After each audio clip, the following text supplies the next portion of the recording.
i-share ko muna yung workout routine ko. Ito po, magja-jogging ako ng 5 minutes bago mag-start ng workout.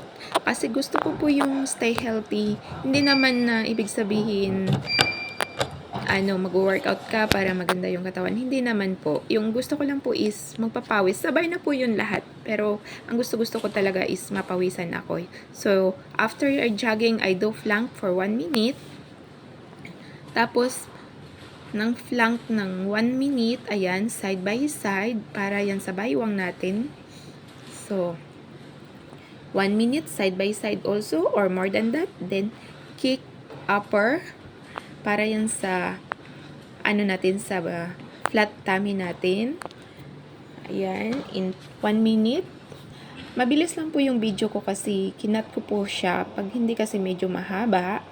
Tapos, eto na po yung pang-apat kong ginagawa.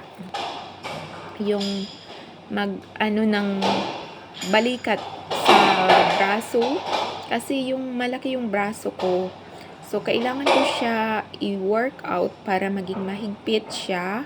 At saka, para maliit rin tingnan pag na yung muscle, maghihigpit na yung muscle dyan sa braso ko. So, maliit na siya tingnan, pero naging mukhang maskulada na. It's okay. Okay lang naman, kasi malaki naman yung katawan ko. So, ayan. So, after I done, nagre-relax muna. Ayan, nagre-relax.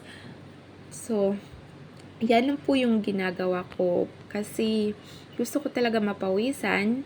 At saka, maganda sa pakiramdam pag napawisan ka every morning. So, kailangan kasi natin yung workout kasi medyo nagkakaedad na rin tayo. So, stay healthy and thank you for watching mga lalab. God bless you.